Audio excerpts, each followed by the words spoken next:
10:30 p.m. Saturday, the 21st of November. So everything said in this section is under embargo till 10:30 p.m. on Saturday, 21st of November. If you can all make sure, those of you sending it to other places, you're responsible for that. I can't take any more questions now. We've got the panelists in the maximum number we can probably take in the time we've got. So Mike McGrath is first, and we're going to go across the people. So Mike. Hi, Jurgen. Hi. I was just wondering, firstly, your reaction to the Germany result against Spain, but also with yourself. Your name has been linked with the job. Whether you'd ever consider international management in the future. Wow, I thought that is one of the answers. A question I answer most often in my life. In the future, maybe. Now, no, because I have no time. I have a job, pretty intense job, by the way. So, and not sure if anybody asked for me or after me, and I don't know, in public or whatever. But if they don't know, I have a job here, Liverpool. Even when the weather's bad again, I like it, and I'm responsible for a lot of things here. So I will not go and search for another challenge out there. I have enough challenges after waking up in the morning already, so that's enough. Okay, in order, Steve Bates, and then we go to Johnny Northcroft. Steve, next. Yes, good afternoon, Jurgen. Hello. Jurgen, obviously you managed at a very high level in the Bundesliga at Dortmund, and I'm sure during your time there you must have had similar injury issues like you're facing now. I'm just wondering, two parts of the same question really. You must have had leaders that stepped up at Dortmund to help that dressing room when you faced these kind of problems.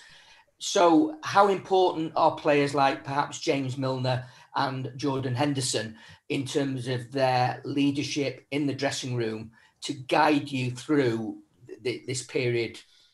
In this situation, you cannot put now the responsibility again on 2 or 4 shoulders, whatever you want to say. So these boys are incredibly important the whole year. And I said it plenty of times without the character of my players, and not only Millie and Hendo, but especially Millie and Hendo, Ginny, Virgil, all these guys are natural leaders, and what they did in the last few years is absolutely exceptional and incredible. So that's not only now, but they're always important. And but it's much more that we create immediately again a mood. So and we did that and working on that. The boys are today the first time we are together since Man City. So all of them, they came all back now, landed, tested, bam, bam, bam. So this is the first day when we will be together, and we will create for ourselves the mood that is all clear. We go in the next game for all. That's always like it is. It was always, that's like it always was. And we don't go for excuses. And it's like, and it happened a lot in the last few days, and you are not together. And then you see it, all the boys all over the world see that Joe is getting injured seriously, get all the news. And it's difficult then to find a common approach and how to, but messages obviously flew in to try to help him and give him some positive vibes and all these kind of things. Then Hendo left the pitch in halftime for England. It's not nice. Trent was clear pretty much after the City game already that he will be out for a while. So all these things happened while we were not together.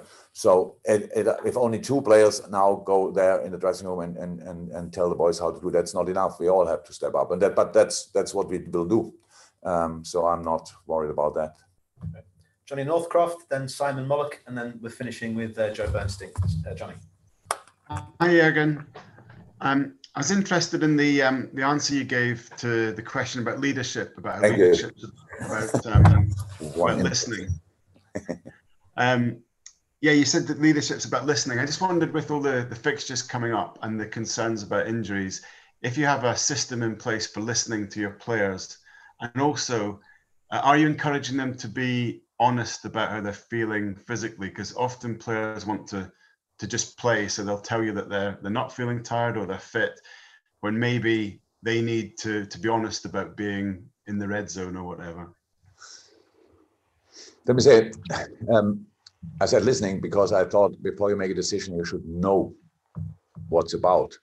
That is one other thing we can do is watching. In my case, especially that we watch each training session, each game, everything. We have a lot of information about play, about the physical status of the player. But you're right. And I said it before. If you ask a player, as long as he can walk, he always wants to play, and it's good. That's good. So my job is to find out if he underestimates the situation or overestimates himself, whatever. That's how it is. But the boys are usually fit and used to a lot of intensity during a season. So we use each source we can have. But how I said before, most of the things we are used to do alone, and we have to do alone, but we need help from outside as well. And I don't speak about us as Liverpool or whatever. We have to make changes again with subs. We have to talk about the fixture list and all these kind of things, because our hands are from a specific point on tied, because we cannot do it quicker. Like it's at Christmas around, we will play again in less than 48 hours, and we have this discussion. Everybody looks like it. Me and the Rowies again talking about it and all these kind of things. But this is from a physical standpoint of view. It's possible, but really dangerous. And what we do over the season is pretty much the same. It's possible, but really dangerous. And with the discussions around, and I really think and I take it really serious for the what we talk in a moment about with dementia and the concussion stuff, with heading and all these things. But if people would have talked about that 50 years ago, we wouldn't have to discuss about it today. And now we're in a really difficult situation where players are more under threat than before, because of the situation the whole world is in. And so we have to make sure that we help as much as we can. And that's the thing, that we really have to talk about these things, because otherwise nothing will change, and the things have to change. And thank God we had 2 days ago this managers meeting. And if we would have voted that day, then it would have been 15-5 in favor of 5 subs.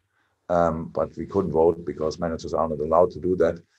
But if it was from 11-9 against, or for 3 subs, in favor of 3 subs, it was 15-5 in favor of 5 subs. And so now hopefully the deciders can make the next steps. Okay. Simon Mullock, and then finishing with Joe Bernstein. Simon. Hi, Jurgen. One of the great narratives of the Premier League over the last couple of seasons has been how Liverpool and Man City have driven each other to better levels. Obviously, Pep has said that having you around has made him a better manager, and he's signed a new contract this week. Do you feel because of me? Yeah. Do you still feel he signed a new contract because of me? I love it. Do you feel the same way? And are you happy that he's signed a new contract, because it allows that rivalry to continue maybe for another 3 years? I'm happy. I'm happy about Pep signing a new contract.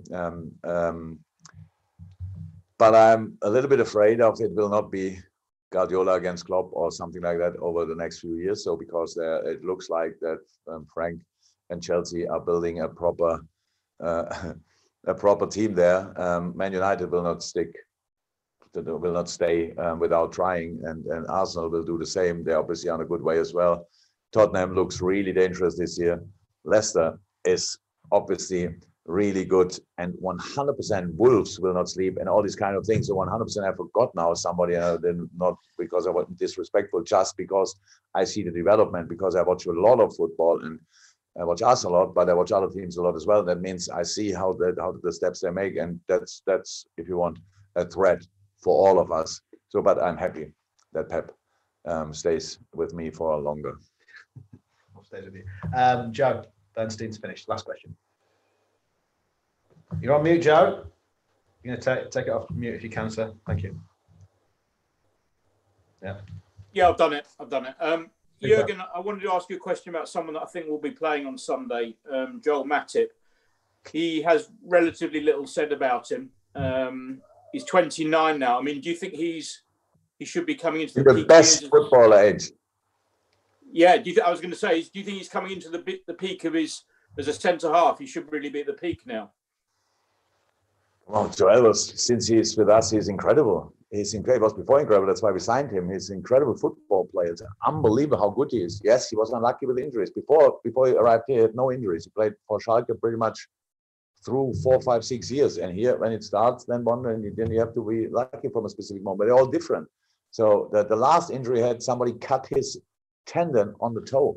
So by swishing, it was in again the Everton game, but before in the old season.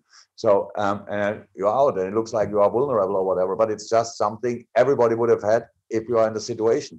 So now he's back, and hopefully for a long time. And if he's in the best moment of his career, I don't know. But I was really happy with the moment of his career. Which he was in for the last. Well, how long is he here? 3 years, probably for the last 3 years. So super player. Close to 4, I think. But yeah, there we go. Thank you very much, guys.